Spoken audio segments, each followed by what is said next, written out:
Hello and welcome to this session around exam literacy and how can we effectively teach exam literacy and improve the performance of the students we teach. This session is based upon the work of Jake Hunton, who wrote a book with the same title, Exam Literacy, and essentially he's got a guide about what strategies he considers to be the most effective to improve students' performance, especially around exams. He looks at things such as revision strategies and how we can best maximise student performance. He starts off by considering what things he's looked at and researched around what strategies might not be working so effectively, and to share some of those with you now. The first one is around highlighting text, rereading and summarising text. So these are the three commonly used revision techniques, but seem to have little impact. I'll speak a little bit more about this and we'll delve a little bit more into some considerations which I think are worth thinking about. As you can see from the picture though, often students might just highlight huge amounts of text without any real consideration or purpose for what they are highlighting, and it might be something which you see within some of your students' work where you've got examples of where students are just highlighting huge amounts in their notes or in their books. Rereading and about the purpose of rereading and revisiting text and then summarising text, he feels that they're ineffective strategies. And he says that the reason that these are so ineffective is that they require very little cognitive work, and there's therefore no thinking which is going to enable us to remember that information. I've got some not necessarily concerns, but some thoughts around that. And what I would say is that highlighting text, I think, can be purposeful if it's used to identify tier 2, tier 3 words, which students might want to define later. It could be that they're going to identify an answer from a posed question within a piece of text, so they might want to highlight specifically to answer that question. Or it could be to scan for key ideas to support answers or key concepts which the students need to know. So from my own practice, I highlight through textbooks, and I believe it can be beneficial to help me highlight what some of the key points are for me to refer back to, and then I can make those notes. Not necessarily as a revision strategy, but certainly as a method of engaging with text to try and maximise the information I'm getting out of the book. So I think if we can teach those skills explicitly to our students, then it does have a purpose and a benefit for revision. Rereading of text, I believe that rereading can be useful to gain clarity on a specific point. If I'm reading a book and I find it particularly difficult to understand what some of the key concepts or the key ideas, I will reread it just to make sure I've got a understanding of it, or I might try and reread that and then take a moment just to reflect about what it's saying and then try to unpick some of the key vocabulary within that piece of text maybe, or to understand what the person's trying to share. It can be useful to remind you of the key knowledge or concepts to refer to as well. So rereading can help that process.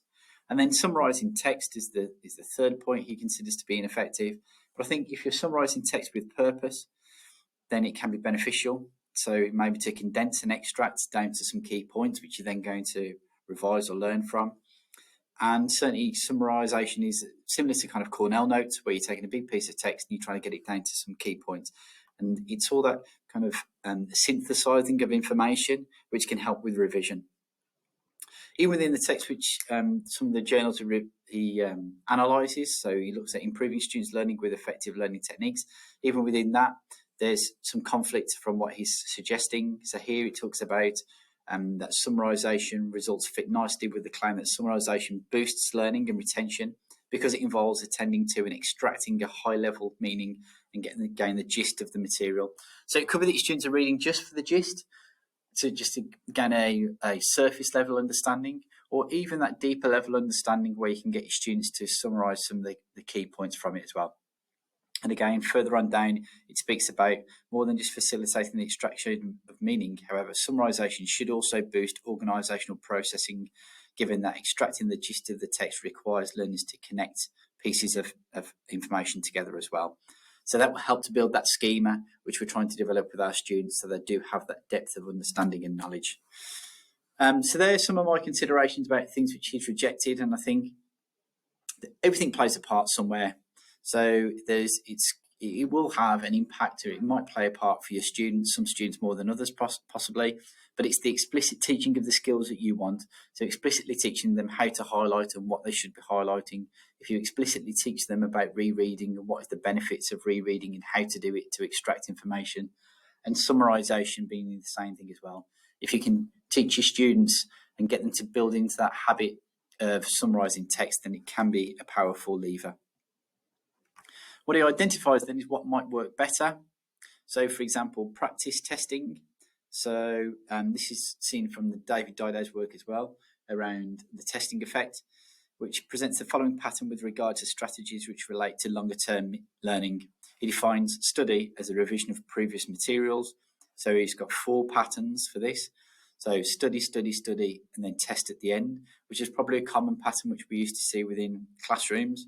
And certainly when I started off my teaching career, that's what I used to do. I teach my students a unit of work, and then I test them at the end. And then regardless of whether they knew that information and could retain that information, recall that information, I'll just move on to my next unit. Thank you for that, but we're moving on to my next topic. Not beneficial for the students to build that longer term knowledge. And at what point was I ever going to look at students' understanding and then use that test to inform my planning for future lessons? So he suggests that actually pattern 4 is the most powerful. So where we study at the start and then we test, and test again. Again, I've got some reservations surrounding that really. I think you've got to get that balance right, and it's important that we do get the balance right, rather than from just teaching a small amount of content and then constantly testing. It may well be beneficial to build that content in, and certainly, especially at GCSE specifications, you'll have a lot of content which you need to wade through. So you can't just be testing all the time. So you achieving that balance yourself is what I think would be best advice. One of the strategies I've been working on with my sixth formers and year 11 students is I've broken up the specification down into real granular detail of content which my students need to know, especially for the higher tariff questions. So the 6 marks, the 9 mark questions, they need to know a lot of specific detail. And what I've been doing is I've produced a test, a paper on that, which we keep on revisiting. And essentially, we're not going to move on from that test until we get 80% success rate. So once we've achieved that 80% success rate, and I can be confident that my students have got that detail, then we can move on to another test. But we did it at the start of the, relatively at the start of the unit for that detail. And then every couple of weeks or lessons, I'm again testing again until we can get to that 80%. And then starting to drop out questions where the students are really clear that they've obviously understood those parts, and then using that to inform my planning as well. So I might need to reteach certain areas of that topic if my students haven't got that understanding yet. And we've seen some real success with that, and especially my 6th formers can really see the benefit of how that is working. And they're taking a lot of confidence from the fact that they have now got that granular detail necessary to really produce higher marks for their essay questions. Practice testing then should not be used primarily to assess the efficacy of your teaching, but rather should be used to help your students learn. So it is used to identify the misconceptions which your students may have, and then it will allow you to reteach that or to inform your planning about future lessons. Key techniques may include retrieval practice. I'm sure we're all au fait with this nowadays. It's been widely used across the teaching profession. But it's that idea around including questions from last lesson, last week, and last unit to help to develop that long-term memory. And something which we've been working on at my academy is that idea about building in questions from previous units. So that cumulative assessment, so helping to build students' knowledge and long-term memory. It could be through multiple choice questions, exit tickets, brain dumps, just getting students to write down everything they might know about a particular topic, and also flashcards with a question on one side and then the answer on the other are all different strategies for that testing effect. Distributed practice is the next thing he identifies as being useful, which is essentially the technique of spacing out the study, the practice and the testing to be learned and then relearned. Essentially based upon the forgetting curve, which is as time goes on, you forget the majority of stuff which you've been taught at the start, or you can't retain that information. And by using this method of spacing out the study, the practice and the test will help to develop that long-term memory. So developing students' retention of the information which you consider to be key for them. So there's just that little diagram there for you to consider. And how often, just as a reflective question, how often are you revisiting some of the stuff which you've taught from previous lessons or previous units? How are we starting to build that long-term memory for our students? Just something to reflect on, really, about what that looks like within your lessons. And of course, you've got that opportunity cost between teaching content and also the testing effect as well. So which one do you consider the most important, and what do you need to do? And how you plan for that can be really tricky. And it might be something which you need to discuss across your department about how often these things are taking place, just so you're on the same page with the rest of your department. Elaboration, interrogation. Essentially asking why questions at the end of units of work. So one of the best things that students can do, either to themselves or to a friend to support their revision, is to ask why with an idea or a concept is true, and then answer that question. So for example, in science, increasing the temperature can increase the rate of a chemical reaction. Why is that the case? Is it the case for all chemicals? Or are there any anomalies to that pattern? And getting the students to really consider that, it's just going to help to build that depth of knowledge and understanding of the topic. In geography, the leisure industry in the British seaside towns like Barry Island in South Wales has deteriorated in the last 4 decades. So that might be my statement. But then again, it's like building on that. So why is that the case? And then this is where we can start to really investigate student schema and understanding of why that may be happening. So why have the leisure industries deteriorated in the last 4 decades? Is it most recently due to things like the cost of living increasing? Is it the fact you've got competition from abroad, so cheaper holidays and package holidays? Is it the fact that British seaside towns are suffering from lack of investment from the government? Is it to do with things such as COVID and the pandemic? All of these things can be taken into place, and if you can get your students to answer that and to think a little bit deeper, it will demonstrate their understanding of the topic further, and it will get them to think a little bit deeper about those kind of questions as well.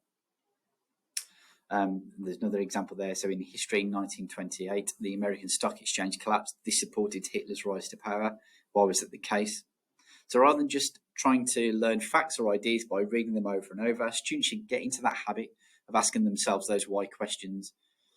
And it's something my geography teacher used to do when I was younger, just constantly asking me why is that the case? Why does this happen? What was the impact of that? So it's frustrating at the time, but something which can be hugely beneficial. And within the book, Jake gives some various different examples from various different subjects as well. So here's one for business around communication barriers. So communicating in a company could be said to be less difficult with a flat organisation structure opposed to a tall organisational structure. And then that why question would be because taller organisation structures involve more people through whom communication can lead to missed messages or mixed messages as well. As an example from history here, Oliver Cromwell ruled in a similar way to Charles I. Oliver Cromwell ruled a similar way to Charles I. Why is this true? And it's because he ruled without a proper parliament, as did Charles I. And again, economics caused both the English Civil War and the French Revolution. Economics caused both the English Civil War and the French Revolution. Why was this true? Because both monarchs raised taxes beyond which the point which people could pay. So it's the students demonstrating their knowledge about not only to do with taxes, but also the fact that it led to the revolution as well, because people were just unable to meet those demands from the government. An example from PE here. So glucose is produced through the process of photosynthesis. And now we're expecting our students to understand that idea about glucose is produced through photosynthesis to release energy. It's used up in respiration, and that's what helps the plants to grow as well. So a deeper understanding which is evident and demonstrated by the students' responses. And there's an example for maths about brackets and using systems like BIDMAS.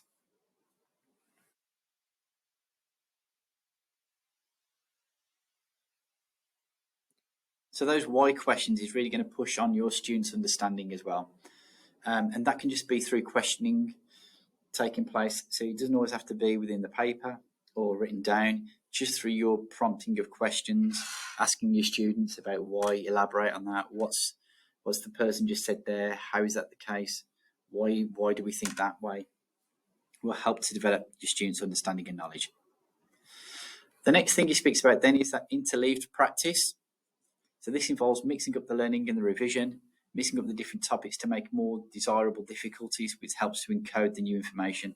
So essentially, if you're starting to separate some of the topics or separate some of the information within those units of work, it creates those desirable difficulties because the students have to work harder with their cognitive ability to try and piece this back together to be able to answer the question. So you might necessarily want to revise all your topics in a really clear-cut process, because you're creating those difficulties for the students to be able to remember. And that can be seen to be beneficial. It might be something you do later on down the road. So it could be that you want to build the student schema first by putting topics and information in units of work together to start off with, and then separate them out as you get closer towards the exam to just really test students' understanding.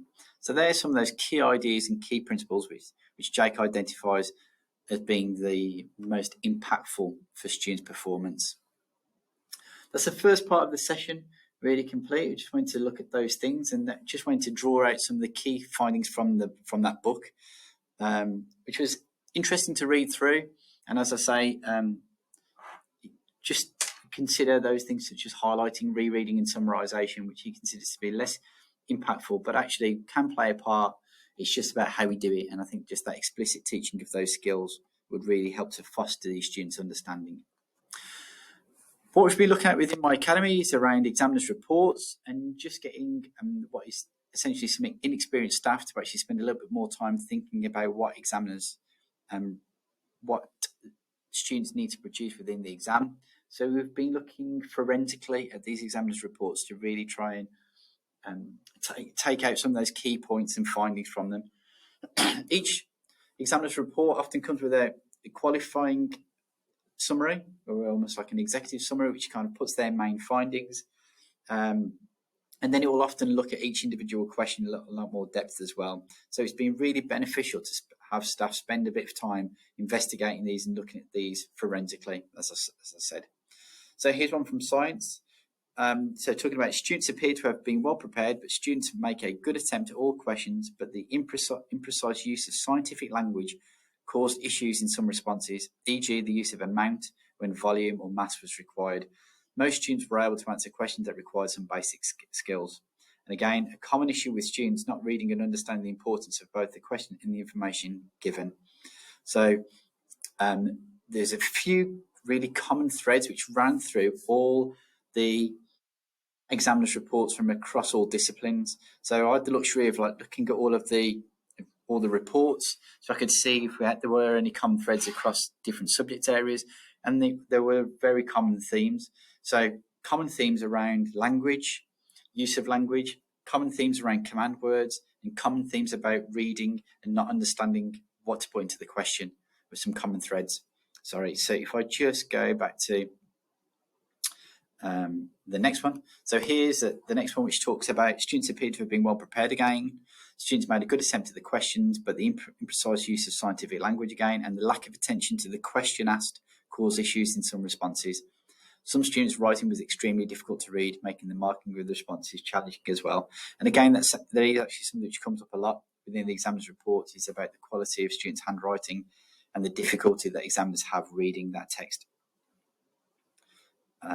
Students appear to have been well prepared. Students made a good attempt at the questions. Again, the imprecise use of scientific language. Students often gave vague and broad answers that hinted in the right area, but there was not sufficient scientific detail to enable the marks to be awarded.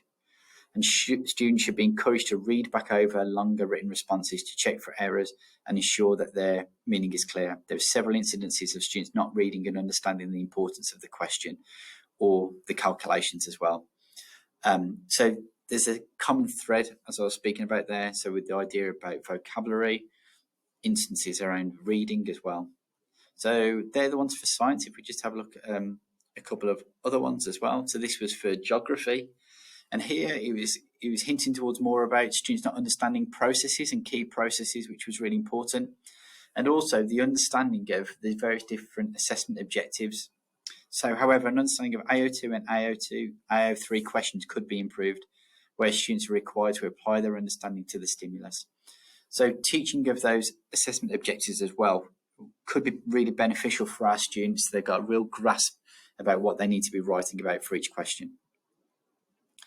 There's just a few other ones here, but there's one which was from an English paper, which was, whilst examiners were impressed with students of all abilities engaged with the metaphorical aspects of the passage, some students continue to be distracted by using technical terms rather than focusing on the effect of specific words and phrases. Focusing on individual words and phrases is an effective approach for all students. So one of the other key areas which came out of this was around command words and about understanding of command words. Now, this is something which has been around for a while, really, and I think we've certainly, as a profession, really improved our teaching around command words. But I was thinking about how we can do that with more depth, or what are we missing which would help our students get a better grasp about what they need to do in the question. Because even from the examiner's reports from across the country, that was something which has still been identified, that students weren't necessarily accurately identifying what they had to do in the question, so they weren't responding to the command word within the question. So what I did was, for my kind of background research, was to look at this in particular for geography, which is my subject, and look at the command words and identify the command word associated to the tariff of marks.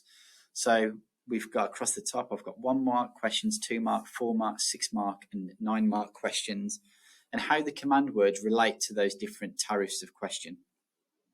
And you'll notice that for the 6 and the 9 marks, they have the command words such as assess, to what extent, evaluate, discuss, and justify. And they're the ones which the students struggle the most with, about how to access the question and what exactly are they being asked to do when they have to assess. What are they being asked to do when they have to evaluate? And in the past, I might have spoken about this and just being such as, okay, well, if you assess, you're looking at the good points and the bad points, but that's not really deep enough now for my students to really leave for the most marks out of those questions. And certainly for my high prioritizing students, I need to consider this a little bit further and deeper. Now, we're quite lucky from AQA geography specification that they do provide these resources around those command words, which have been hugely beneficial for us to actually think a little bit deeper about how we teach those command words. So, for example, assess being one where we get a typical tariff of 4, 6, and 9 marks. So, in particular, for our high prioritizing students, these are the questions which they need to have a command of. And it talks about, in the description, making an informed judgment. So, whereas before I would have spoken about assessment being around coming up with the advantages and disadvantages, or the good points and the bad points of a particular concept or idea, now we're trying to think a little bit more deeper about making those informed judgments and how we do that. And it's a very similar approach to those other command words, such as evaluate, to what extent, and discuss. So here we look at some tips for success, and students should refer back to the question in answering using words from the question. So put the question in the answer. It's something which I try and teach my students to do. E.g., important, significant, useful. Consider structuring responses appropriately, so opening with a judgment to focus the answer, making multiple points to support the judgment, and then finishing with a clear conclusion, emphasizing your judgment. So to help with those judgments and an argument within a question, we use phrases like because, this means that, this leads to, as a result, and then also using comparative words as well. And this is helping my students get a better understanding about how to tackle this style of question. So answering how and why to develop those responses. So again, linked to that elaborative interrogation we were looking at earlier around why, and getting students to really start to think like that. And then linking ideas from figures is also something else which students need to do. So by considering those points, what we can see from this next chart is words which we could use or teach the students explicitly so they can start to put these terms into their answers. So do they completely agree? Do they slightly agree? Do they strongly disagree? Do they completely disagree? Is there an enormous impact? Is there a partial impact? Is there no impact? And getting the students to really make judgments on the question or whatever is involved in the question is a really key part to get my students to really access those high level marks as well. So this has been a really useful slide for me to show my students to get them to really consider how to evaluate successfully. So here's an example then. So assess the importance of transport improvements in the UK economy. So the AO1 is demonstrating knowledge of specific transport improvements. AO2, demonstrating and developing an understanding of those improvements. And then AO3 is demonstrating an application of knowledge to assess how important improved transport is for the UK. So obviously the AO3 is where we're going to be able to access those 9 marks. And here within the mark scheme, you can see how the marks were distributed. I'll just give you a moment just to have a quick read through that.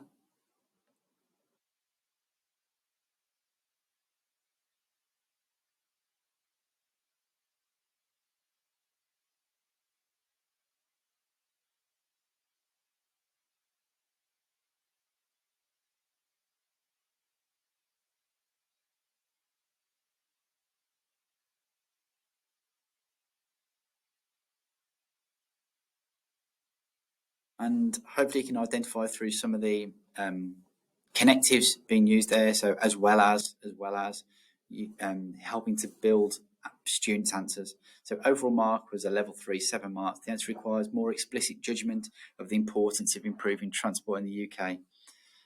So is it extremely important? Is it somewhat important? Is it irrelevant? So those terms which we've just identified from that table, they're the keywords which should have gone into that answer. So it is extremely important. Would have allowed students to be more successful for that question. Okay, so if we think about some other command words which you might come across, or common command words, so compare is something which we see across the board in lots of different subject areas and disciplines. So if you have to compare, then it's that idea about identifying similarities and differences. And again, how do we do that? Well, we can use terms such as whereas, however, compared to, similarly, and using adjectives like higher, lower, stronger, weaker, commenting on anomalies which you might see, and including evidence from the stimulus, e.g., X is 5 times higher than Y. So getting students to write about those things and include those things, to write about those similarities and differences, but how to structure that.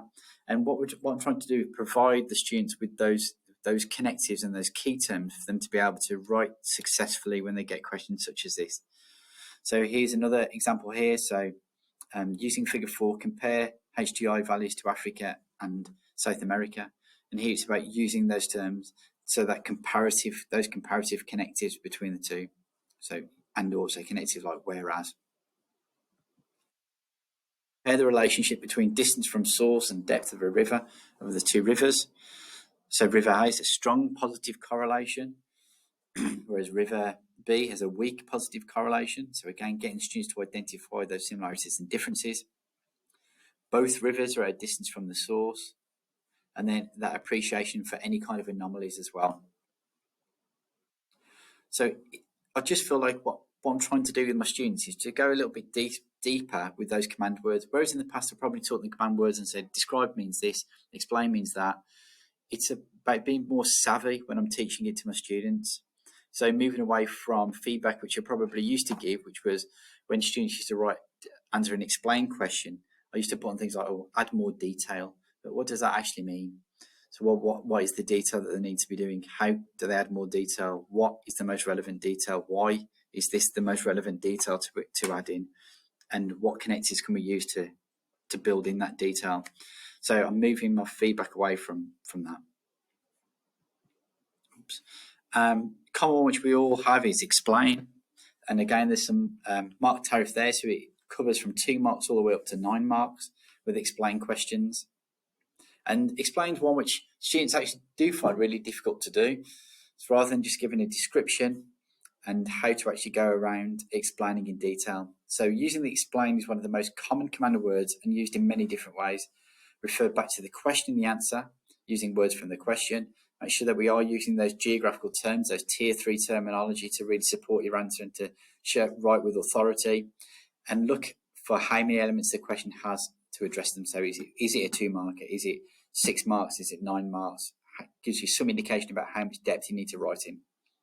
Cover the why, the what, and the how to develop your answer, and make explicit reference to the figures.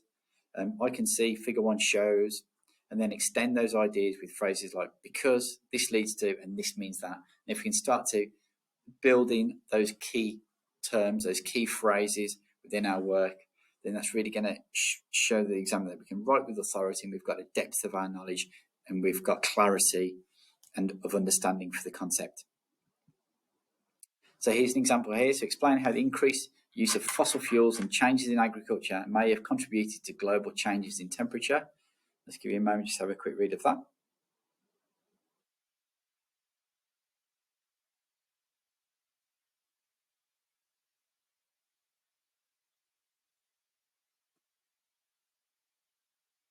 And here we can see from the student's response that we've got demonstrates a clear knowledge of the human factors identified in the question, and then also that AO2 demonstrating that developed understanding of how human factors have led to climate change as well. Okay, that draws to a close this session. But just to summarise, what we've got strategies can be effective with explicit teaching of the techniques to maximise impact. Some of the key strategies can lever student performance. Examiners' reports are a rich resource to extract key ideas and improve student performance, and we need to be more imaginative and savvy with how we teach those command words. So for the remainder of the session, what would be really useful is for you to actually go and find your own examiner's report for the subject which you teach, and going in depth and being forensic about how you can start to extract as many marks as you can from those examiner's reports to then relay to your students. So really looking specifically at each question, okay, where have the mistakes been made? What can we do in the future to minimise those mistakes? What can I do to enhance students' answers and students' responses to these questions or this style of question? As I spoke about, the things which kind of came out from me looking broadly across a lot of subject areas was around use of command words and understanding of command words and response to command words, so making sure that the response is accurate. Reading and rereading, not only reading the question, but also rereading their responses to making sure that it makes sense. And the use of vocabulary is key. So I think in every examiner's report I looked at from all the different subject areas, every examiner's report mentioned about use of vocabulary, certainly around tier 2, tier 3 words, not necessarily, so tier 2 in the sense of they don't understand what the question was asking them, tier 3 in the sense of students aren't using enough subject-specific terminology in answers. Some of those key findings just to share with you. But now, like I say, for the remainder of this session, if you take time to have a look at the examiner's report for your subject area, go through it, look at the qualification summary, just to pick out the most salient points, but then have that forensic look for each of the questions. You don't necessarily need the paper in front of you as well. They're in a lot of detail, so it'll give you an idea about what the question was really asking. And that brings to a close tonight's session.